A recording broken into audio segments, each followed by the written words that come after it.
Friends, ಎಲ್ಲರಿಗೂ ನಮಸ್ಕಾರ. ಇವತ್ತು ಬಂದು ಫೆಬ್ರವರಿ 16 ಭಾನುವಾರ. ಇವತ್ತು 17 ದಿನ ಹಾಗೆ ಹೋಯಿತು. ಇವತ್ತಿನ ವೆಯ್ಟ್ ಲಾಸ್ ಜರ್ನಿ ಹೇಗಿರುತ್ತೆ ಅಂತ ನೋಡೋಣ ಬನ್ನಿ. ಇವತ್ತು ನನ್ನ ರೊಟೀನ್ 5:30ಗೆ ಶುರುವಾಗಿದೆ. ಎದ್ದ ತಕ್ಷಣ ಒಂದು ಲೋಟ ಬಿಸಿ ನೀರು ನನಗೆ, ಆ ಕಡೆ ಭಾಗ ಅವ್ರಿಗೆ ಡ್ರೈ ಫ್ರೂಟ್ಸು ಅದೆಲ್ಲ ಇಬ್ಬರು ಮಾಡ್ಕೊಂಡು ಕಾಂಪಿಟೇಷನ್ ಮೇಲೆ ತಿಂತೀವಿ. ಸೊ ನಮ್ಮ ಮನೆಯವ್ರ ತಿಂಡಿಗೋಸ್ಕರ ಅಂದ್ಬಿಟ್ಟು ಪಾಲಕ್ ರೈಸ್ ಮಾಡಿ ಪ್ರಿಪೇರ್ ಮಾಡಿ 6:15 ಅವ್ರ ಬಾಕ್ಸ್ಗೆ ಹಾಕಿದೆ. ತುಂಬ ಚೆನ್ನಾಗಿ ಬಂದಿತ್ತು. ಒಂದು ಕಡೆ ಅನಿಸುತ್ತೆ ನಾನು ತಿನ್ಬಿಡ್ಲಾ ಚೆನ್ನಾಗಿದೆ ಅಂತ, ಇನ್ನೊಂದು ಕಡೆ ಅನಿಸುತ್ತೆ ಬೇಡ ಬೇಡ ಅಂತ ಹೇಳ್ತೀನಿ. ಬಟ್ ಯಾವಾಗ ತಿಂತೀವಿ ಎಷ್ಟು ತಿಂತೀವಿ ಅದ್ರ ಮೇಲೆ ಹೋಗುತ್ತಲ್ವ. ಬೆಳಗ್ಗೆ ಟೈಮು ನಾನು ಬಿಟ್ಬಿಟ್ಟಿದ್ದೀನಿ ರೈಸು, ಅದರಿಂದ ತುಂಬ ತಿನ್ನೋದು ಒಂದು ಸ್ವಲ್ಪ ಕಷ್ಟನೇ. ಹಾಗೆ ತಾರಸಿ ಮೇಲ್ಗಡೆ ಒಂದು 2,000 ಸ್ಟೆಪ್ನ ಕಂಪ್ಲೀಟ್ ಮಾಡಿ ಅಲ್ಲೇ ಸಿಂಪಲ್ಲಾಗಿ ವಾಕಿಂಗ್ ಮಾಡ್ಕೊಂಡೆ. ಹೊರಗಡೆ ಹೋಗೋಕ್ಕಾಗಲಿಲ್ಲ, ಯಾಕಂದರೆ ಇವತ್ತು ಊಟದಲ್ಲಿ ಬದಲಾವಣೆ ಮಾಡಿಕೊಂಡು 3 ದಿನ ಆಗಿದೆ. ಎದ್ದ ತಕ್ಷಣ ನನಗೆ ಅಷ್ಟು ವಾತಾವರಣ ಸರಿ ಅನ್ನಿಸ್ಲಿಲ್ಲ, ಮೈಂಡು ಸರಿ ಇರಲಿಲ್ಲ.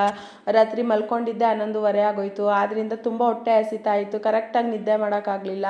ಮೇಯ್ನ್ ನಾನು ಏನು ಹೇಳ್ತೀನಿ ಅಂತ ಅಂದರೆ, ಕರೆಕ್ಟಾಗಿ ನೀರು ಕುಡಿಲಿಲ್ಲ, ಕರೆಕ್ಟಾಗಿ ನೀವು ನಿದ್ದೆ ಮಾಡಲಿಲ್ಲ ಅಂತ ಅಂದರೆ, ಕರೆಕ್ಟಾಗಿ ತಿನ್ನಲಿಲ್ಲ ಅಂತ ಅಂದರೆ ನಿಮ್ಮ ಹೆಲ್ತಲ್ಲಿ ಇಶ್ಯೂ ಆಗುತ್ತೆ. ನಿಮಗೆ ಒಂಥರ ಸಮಾಧಾನ ಇರೋದಿಲ್ಲ. ಅಯ್ಯೋ ಸಾಕು ಬಿಟ್ರಾಯ್ತು, ನಮ್ಗೆ ಊಟಕ್ಕಿಂತ ಹೆಚ್ಚ ನಾವು ಸಣ್ಣ ಆಗಬೇಕಾ, ಅಯ್ಯೋ ಈ ಊಟ ಎಲ್ಲ ತಿನ್ನಬೇಕಾ ಅಂತ ಏನೋ ಒಂಥರ ಬೋರು ಶುರು ಆಗ್ತಾ ಇರುತ್ತೆ. ಸೊ ಆದ್ದರಿಂದ ನನಗೆ ಆ ರೀತಿ ಅನ್ನಿಸ್ತಾ ಇತ್ತು. ಹಾಗೆ ಮಾಮೂಲಿ ನಾನು ವಾಕಿಂಗ್ ಮುಗಿಸ್ಕೊಬಂದು ಒಂದು ಇಮ್ಯುನಿಟಿ ಬೂಸ್ಟರ್ ಆಗಿ ಕುಕ್ಕುಂಬರ್ ಜ್ಯೂಸ್ನ ಅಂದರೆ ಸೌತೆಕಾಯಿ ಜ್ಯೂಸ್ನ ಕುಡಿದೆ. ಎಲ್ಲ ರೆಸಿಪಿನೂ ಹಾಕಿದ್ದೀನಿ ಹೇಗೆ ಮಾಡೋದು ಅಂತ. ಅದ್ರ ಜೊತೆಗೆ ಮಧ್ಯಾಹ್ನಕ್ಕೆ ಅಡುಗೆಗೋಸ್ಕರ ಅಂತ ಮೊದಲೇ ನನ್ನ ತಲೆಗೆ ಬಂದಿತ್ತು ಇವತ್ತು ಮೆಂತ್ಯ ಪರೋಟ ಮಾಡೋಣ ಅಂತ ಅಂದ್ಬಿಟ್ಟು. ಸಿಂಪಲ್ಲು, ಇದಕ್ಕೆ ರುಚಿಗೆ ತಕ್ಕಷ್ಟು ಉಪ್ಪು, ಸ್ವಲ್ಪ ಅರಿಶಿನ, ಅಜ್ವೈನ ಅಂದರೆ ಓಂಕಾಳು, ಮೆಂತ್ಯ ಸೊಪ್ಪು ಫ್ರೆಶ್ ಆಗಿರಬೇಕು, ಬರೀ ಸೊಪ್ಪಂಥದ್ದೇ ತೊಗೊಂಡು ನೀಟಾಗಿ ತೊಳ್ಕೊಂಡು ಸಣ್ಣಕ್ಕೆ ಹೆಚ್ಕೊಂಡು ಮಾಮೂಲಿ ಗೋಧಿ ಹಾಕಿ ಇದನ್ನು ತೆಳ್ಳಗೆ ಕಲಸಿಡೋ ಅಂಥದ್ದು. ಚಪಾತಿ ಅಂದರೆ ಒತ್ತೋದಕ್ಕಾಗಲ್ಲ, ಅಲ್ಲಲ್ಲಿ ಬಿಟ್ಕೊಬಿಡತ್ತೆ. ಬಟ್ ಈ ಥರ ರೊಟ್ಟಿ ಥರ ನೀಟಾಗಿ ತಟ್ಕೊಬಹುದು, ತೆಳ್ಳಗೆ ಬರುತ್ತೆ. ಸೊ ಅಂದ್ಬಿಟ್ಟು ಎಲ್ಲ ಮೊದಲೇ ಮುಂಚಿತವಾಗಿ ಏನೇನು ಅಡುಗೆ ಮಾಡ್ತೀವಿ ಇವಾಗ ಹಿಂದಿನ ದಿನವೇ ನೀವು ತಿಳ್ಕೊಂಡಿರಬೇಕು, ನಾಳೆಗೆ ಏನು ಅಡುಗೆ ಮಾಡಬೇಕು ನಾನು 3 ಟೈಮು ಅಂತ. ಇಲ್ಲಾಂದರೆ ಬೆಳಗ್ಗೆ ಎದ್ದ ತಕ್ಷಣ ಏನು ತಿನ್ನಲಿ, ಏನು ಅಡುಗೆ ಮಾಡಲಿ ಅಂತ. ಅಂದರೆ ನಾನು ಮಾಡ್ತಾ ಇರೋದೇ ನನ್ನ ಆರೋಗ್ಯದ ದೃಷ್ಟಿಯಿಂದ, ಸಣ್ಣ ಆಗುವ ದೃಷ್ಟಿಯಿಂದ ನಾನು ಮಾಡ್ತಾಯಿದ್ದೀನಿ. ನಾನು ಒಂದು ಐಡಿಯಾ ಇರುತ್ತೆ ನಾನೇ ಮಾಡೋದ್ರಿಂದ, ಇಂತಿಂಥದ್ದು ಮಾಡಬೇಕು, ಇಷ್ಟಿಷ್ಟು ಗಂಟೆ ಟೈಮ್ಗೆ ಕರೆಕ್ಟಾಗಿ ತಿನ್ನಬೇಕು ಅಂತ. ಬಟ್ ಮನೇಲೆಲ್ಲ ನೀವೇ ಮಾಡ್ಕೋತೀರಾ ಅಥವಾ ಅಮ್ಮಂದಿರು ಮಾಡ್ತಾರೆ, ಇಲ್ಲ ನಾವು ಹಂಗೇನಿಲ್ಲ ಮನೇಲಿರೋದೇ ಎಷ್ಟು ತಿಂತೀವಿ, ಅದು ನಿಮ್ಮ ಮೇಲೆ ಡಿಪೆಂಡೆಡು. ಬಟ್ ಏನೇ ಒಂದು ನಾವು ಮುಂಚಿತವಾಗಿ ಮಾಡಬೇಕಂದ್ರೂ ತಲೆಯಲ್ಲಿ ಐಡಿಯಾ ಇರುತ್ತಲ್ವ ಇಂಥದ್ದು ಮಾಡಬೇಕು ಅಂತ. ಆದ್ದರಿಂದ ಹಾಗೆ 1 ಸ್ಪೂನಷ್ಟು ಚಿಯಾ ಸೀಡ್ಸ್ನ ನೆನೆಸ್ಕೊಂಡೆ. ಇವತ್ತು ತಿನ್ನೋಣ ಅಂತ ತಿನ್ನೋಕ್ಕಾಗಲಿಲ್ಲ, ಬಟ್ ಎತ್ತಿಟ್ಟಿದ್ದೀನಿ ಫ್ರಿಜ್ಗೆ, ನಾಳೆಗೆ ಆಗುತ್ತೆ. ಅಡುಗೆ ಮನೆ ಅಷ್ಟರ ಎಲ್ಲ ಕೆಲಸನೂ ಇವತ್ತು ಮುಗಿಸ್ಕೊಂಡಿದ್ದೀನಿ. ಹಾಗೆ ಸ್ವಲ್ಪ ನಾಳೆಗೆ ಏನು ಬೇಕು ಅಂತ ಮುಂಚಿತವಾಗಿ ಇವತ್ತು ನಾನು ರೆಡಿ ಮಾಡ್ಕೊಂಡಿದ್ದೀನಿ. ಅಂದರೆ ಕಾಳುಗಳನ್ನ ನೆನೆ ಹಾಕೋ ಅಂಥದ್ದು, ಕಡಲೆಕಾಳು, ಹೆಸ್ರು ಕಾಳು, ಹುರುಳಿಕಾಳು, ಇದನ್ನು ಮೊಳಕೆ ಕಟ್ಟೋದಕ್ಕೆ ಸ್ವಲ್ಪ ಪ್ರಿಕಾಷನ್ ಬೇಕಲ್ವ ಏನಕ್ಕೆ ಆಗಲಿ. ಸೊ ಆದ್ದರಿಂದ ಹಾಗೆ ತಿಂಡಿಗೋಸ್ಕರ ಅಂದ್ಬಿಟ್ಟು ಸಿಂಪಲ್ಲಾಗಿ ನಾನಿಲ್ಲಿ ಕಡಲೆಕಾಯಿ, ಕಡಲೆ ಇದರಲ್ಲೆಲ್ಲ ಪ್ರೋಟೀನ್ ಜಾಸ್ತಿ ಇರುತ್ತೆ, ಎಳ್ಳಲ್ಲಿ ಆ್ಯಂಟಿ ಆಕ್ಸಿಡೆಂಟ್ ಇರುತ್ತೆ. ಸೊ ಅದನ್ನು ಹುರಿದಿಟ್ಕೊಂಡಿದ್ದೀನಿ. ಸಿಂಪಲ್ಲಾಗಿ ಗಂಜಿನೂ ಅಲ್ಲ ಹಾಗೆ ಅಂಬ್ಲಿನೂ ಅಲ್ಲ, ಒಂದು ಸ್ವಲ್ಪ ಗಟ್ಟಿಯಾಗಿದ್ದರೆ ನನಗೆ ಯಾವ ರೀತಿ ಅಂತ ಅಂದರೆ, ನುಂಗಿ ಕುಡಿಯೋದಕ್ಕಿಂತ ಸ್ವಲ್ಪ ಅಗದು ತಿಂದಾಗ ನನಗೆ ಫೀಲ್ ಇರುತ್ತೆ ಹೊಟ್ಟೆ ತುಂಬಿದೆ ಅಂತ. ಕೆಲವರೆಲ್ಲ ಆಗಿರುತ್ತೆ, ಅದರಲ್ಲೂ ನನಗೂ ಹಾಗೆ ಅನಿಸುತ್ತೆ. ಆದ್ದರಿಂದ ಮೇಲ್ಗಡೆ ನಾನು ಈ ಥರ ಕಾಳುಗಳು, ಡ್ರೈ ಫ್ರೂಟ್ಸು ಅಥವಾ ತರಕಾರಿ ಏನಾದ್ರು ಒಂದು ಹಾಕ್ತೀನಿ. ಕುಡಿಯೋಕ್ಕಿಂತ ಹೆಚ್ಚಾಗಿ ಹಾಕ್ಕೊಂಡು ತಿಂತೀವಲ್ವ, ಆ ಫೀಲ್ ಇರುತ್ತೆ ಅಂತ. ಹಾಗೆ ಇವತ್ತು ದೇವ್ರ ಪೂಜೆ ಎಲ್ಲ ಬೇಗ ಮುಗಿಸಿ ಅಷ್ಟರಲ್ಲಿ 10:45 ಆಗೇ ಬಿಡ್ತು ಟೈಮು. ಇನ್ನೇನು ರೆಡಿ ಮಾಡಿ ಇಟ್ಟಿದೆ ಅಲ್ವಾ, ಸೊ ಅಂಬ್ಲಿನ ಅದನ್ನು ಕುಡಿಯೋಣ ಅಂತ ಅಂದ್ಬಿಟ್ಟು ಹೋಗ್ತಾ ಇದ್ದೀನಿ. ಸೊ ಇದು ತುಂಬ ಟೇಸ್ಟಿಯಾಗಿರುತ್ತೆ.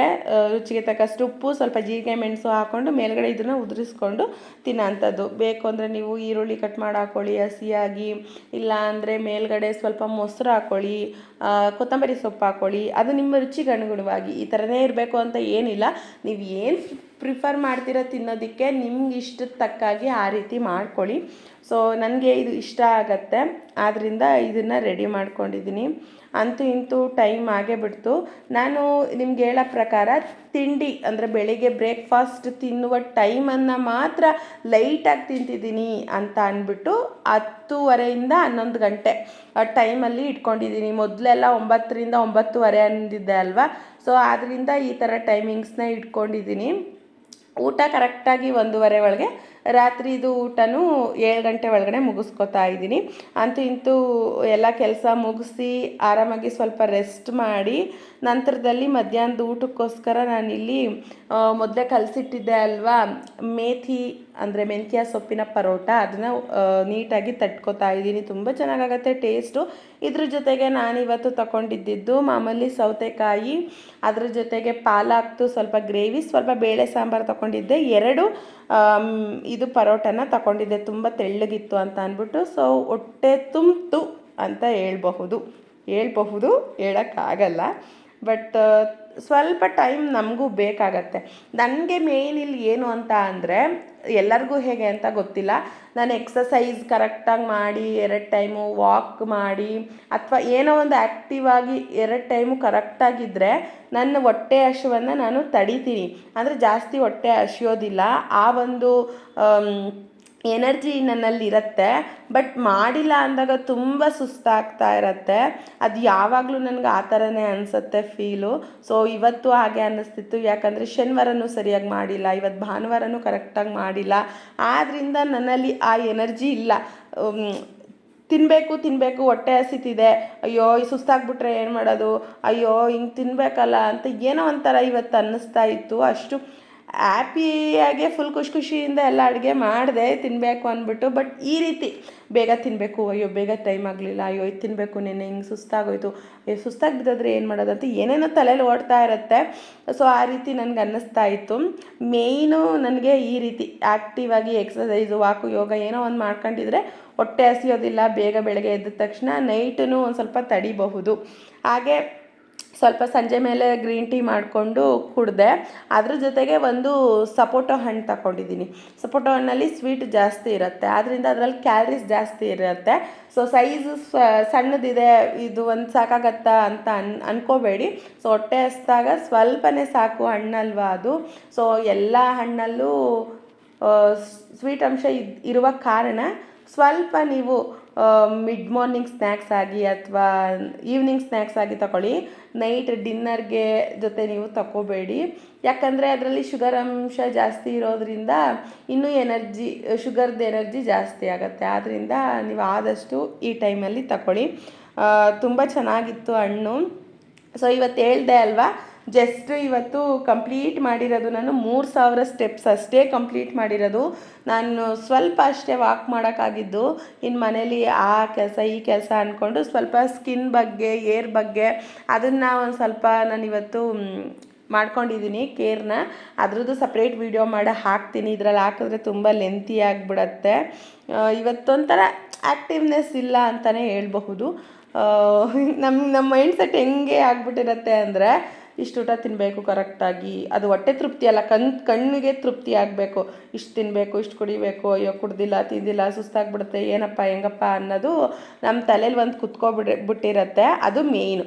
ಸೊ ನೈಟ್ ಊಟಕ್ಕೆ ಮಾಮೂಲಿ ಸೋಯಾದು ಕಟ್ಲೆಟ್ ಮಾಡ್ಕೊಂಡಿದ್ನಲ್ಲ, ಸ್ವಲ್ಪ ಪಾಲಕ್ ಚಟ್ನಿ ಹಾಕ್ಕೊಂಡು ಅದನ್ನೇ ತಿಂದ್ಕೊಂಡೆ 7 ಗಂಟೆ 7:30 ಅಷ್ಟರಲ್ಲಿ. ಇವತ್ತಿನ ದಿನ ಸಿಂಪಲಾಗಿ ಈ ರೀತಿ ಇತ್ತು. ಸೊ ರಕ್ಷು ಕೈರುಚಿ ಚಾನಲ್ನ ಸಬ್ಸ್ಕ್ರೈಬ್ ಆಗಿ, ಹಾಗೆ ಲೈಕ್ ಮಾಡಿ, ಶೇರ್ ಮಾಡಿ, ಹೇಗಿತ್ತು ಅಂತ ಕಮೆಂಟ್ಸ್ ಮೂಲಕ ತಿಳಿಸಿ. ನಾಳೆ ಸಿಗ್ತೀನಿ. ಇವತ್ತಿನ ಎಕ್ಸ್ಪೀರಿಯೆನ್ಸ್ ಎಲ್ಲ ನಿಮ್ಗೆ ಹೇಳಿದ್ದೀನಿ. Thank you.